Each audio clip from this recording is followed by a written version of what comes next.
नम भगवते वासुदेवाय। भक्त सरल आध्यात्मिक चैनल को मोर प्रिय भाई भौणी मानू गुरुजन मानू अनंत कोटि प्रणाम जनाई मु श्री भक्त वत्सल प्रधान आज आपण मानक पई सुंदर राजा उपरे कहानीटे रही आसतु जानिबा। जने तमगुणधारी दुष्ट प्रकृतिर राजा रही एवं तांको पाखरे जने सत्वगुणधारी मंत्री प्रायतः 10 वर्ष पर्यंत सुंदर भावरे कार्य संपादन करुथिले। राजा सदाबेले अधर्म मार्ग रे चलती, प्रजा मानू कष्ट दियंती, शोषण करती, पुणी पड़ोशी मानक सहित शत्रुता आचरण करती, युद्ध करी समय अतिबाहित करती। मंत्री राजा को बहुत थर बुझेइथिले। भयंकर भाव में राजा क्रोधान्वित हुई से मंत्री को दंड देवा पाई चिंतन कले। सही दुष्ट मानू दंड प्रदान करिबा पाई जो माने चोरी करती, हत्याकारी सेमानकु राजा अद्भुतमय दंड प्रदान करती। निज पाखरे 7-8टी भयंकर श्वान सही कुकुर रही थांती। राजा से लोक मानू से हिंस्र कुकुर निकट को पठई थांती। सेमाने कौन करेंगे? कामुड़ी कामुड़ी भक्षण करती। यही भली प्रक्रिया चली थाए। मंत्री उपरे क्रोधान्वित हुई मंत्री को अद्भुतमय दंड प्रदान कले। निश्चित भाव में कर्मचारी को कहले यही मंत्री को से हिंस्र कुकुर रही सेमानक निकट को पठई दियो, भक्षण करिवे। राजा आदेश दे देले ना, निश्चित भाव में पालन हब। ठीक यही समय राजा मंत्री को चाहि प्रश्न पचारिले, तुमर अभिलाष कौन?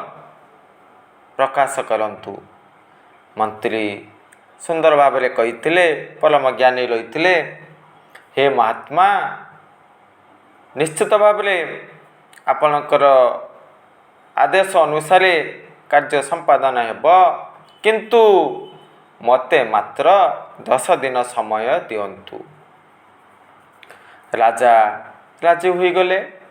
से 10 दिन मध्य मंत्री कौन कले? से कुकुर मानक जतन नेउथिले, खाद्य प्रदान करुथिले, विभिन्न प्रकार सामग्री आनी प्रदान करुथिले, गेल करुथिले। यही भली भाव में 10 दिन अतिबाहित हो गला। राजा ये सबू जानी नथिले। जो दिन 10 दिन पूर्ण घटिला, राजा उपस्थिति जाहिर करचंती। से मंत्री को कुकुर मानक निकट को पठा गला। राजा देखिबे दोषी को भक्षण किभली भाव में करुचंती, कामुड़ुचंती, आघात करुचंती। यही दृश्य राजा स्वचक्षुरे देखिबे। जेतेबेले कर्मचारी मंत्री को धरी से हिंस्र कुकुर मानक निकट को नहीं गले, अद्भुतमय घटना घटिला। से कुकुर माने कामुड़ीबा बदल में आसिले, चाटिले, गेल कले। राजा आश्चर्य हो गले। अरे ये कि अद्भुत घटना घटुची? राजा किछि भी बुझी पारि नथिले।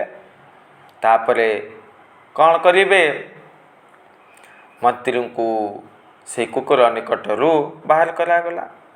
राजा परम ज्ञानी मंत्री को सुंदर भाव में प्रश्न पचारि, अरे मु यहाँ पूर्वर जेते जन को ପଠାଇଥାଏ ସେମାନେ କାମୁଡ଼ିଥାନ୍ତି, ଭକ୍ଷଣ କରିଥାନ୍ତି, ଆଘାତ ଦିଅନ୍ତି। କିନ୍ତୁ ତୁମ କ୍ଷେତ୍ରରେ କ'ଣ ପାଇଁ ଅଦ୍ଭୁତମୟ ଘଟଣା ଘଟିଲା?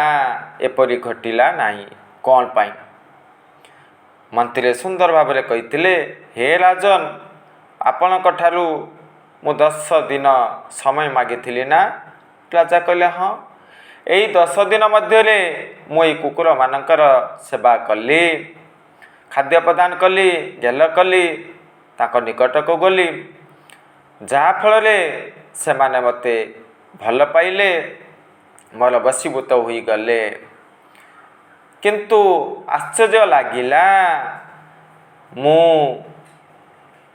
ଅତି ସୁନ୍ଦର ଭାବରେ କର୍ତ୍ତବ୍ୟ କର୍ମ କରିଲି, ରାଜ ଦରବାରରେ ରହି ସୁନ୍ଦର ଭାବରେ କାର୍ଯ୍ୟ ସମ୍ପାଦନ କଲି। ଆପଣଙ୍କଠାରେ 10 ବର୍ଷ ଅତି ଚମତ୍କାର ଭାବରେ କାର୍ଯ୍ୟ ସମ୍ପାଦନ କଲି, କିନ୍ତୁ ମୋର କ'ଣ ଫାଇଦା ମିଳିଲା? ହଁ, ମିଳିଲା। କ'ଣ? 10 ବର୍ଷର ପୁରସ୍କାର ମିଳିଲା। ମୋତେ ଆପଣ ସେହି ହିଂସ୍ର କୁକୁରମାନଙ୍କ ନିକଟକୁ ପଠାଇଥିଲେ ନା? ଦେଖନ୍ତୁ, 10 ଦିନରେ ମୁଁ ସେହି ହିଂସ୍ର ଜନ୍ତୁଙ୍କୁ ବଶୀଭୂତ କରିପାରିଲି, 10 ଦିନରେ। କିନ୍ତୁ 10 ବର୍ଷ ନିଷ୍ଠାର ଭାବରେ କର୍ମ କଲି, ଆପଣଙ୍କୁ ବଶୀଭୂତ କରିପାରିଲି ନାହିଁ। ମନ୍ତ୍ରୀ ଏସବୁ କଥା କହିଲେ। ରାଜା କ'ଣ କରିବେ? ସେହି ମନ୍ତ୍ରୀକୁ ମୁକ୍ତ କଲେ, ଦଣ୍ଡରୁ ମୁକ୍ତ କଲେ ଏବଂ ପୁନର୍ବାର ମନ୍ତ୍ରୀ ପଦରେ ନିଯୁକ୍ତି ପ୍ରଦାନ କରିଥିଲେ। ମନ୍ତ୍ରୀ ଦେବ ରହିବେ କି? ରହିନଥିଲେ। ଚିରଦିନ ପାଇଁ ରାଜଦରବାରକୁ ବିଦାୟ ନେଲେ। ରାଜଦରବାରରୁ ବିଦାୟ ନେଲେ, ତ୍ୟାଗ କଲେ। କାହିଁକି? ମନ୍ତ୍ରୀ ଭଲ ଭାବରେ ଜାଣିଛନ୍ତି, ଗୋଟିଏ ଶୁଳ୍କ ମଧ୍ୟ ରହିଛି, ଆପଣମାନେ ଜାଣିଛନ୍ତି। ଦୁର୍ଜନସ୍ୟ ଚ ସର୍ପସ୍ୟ ବରଂ ସର୍ପ ନ ଦୁର୍ଜନ ସର୍ପ ଦଂଶତି କାଳେ ତୁ ଦୁର୍ଜନ ଅସ୍ତୁ ପଦେ ପଦେ। ଏହି ଶୁଳ୍କଟି ରହିଛି, ଆପଣମାନେ ଜାଣିଛନ୍ତି। ସଦାବେଳେ ଦୁର୍ଜନଙ୍କ ଠାରୁ ଦୂରେଇବା ଉଚିତ। ଦୁଷ୍ଟ ରାଜା ଆହୁରି ଭୟଙ୍କର। ଏମାନଙ୍କ ପାଖରୁ ଯେତେ ଦୂରେଇ ରହିବା, ଆମମାନଙ୍କର କଲ୍ୟାଣ ଘଟିବ। ଏହି କାହାଣୀ ମାଧ୍ୟମରୁ ଆମ୍ଭେମାନେ ଏହିସବୁ ଶିକ୍ଷା ହାସଲ କଲୁ। ଜୟ ଜଗନ୍ନାଥ।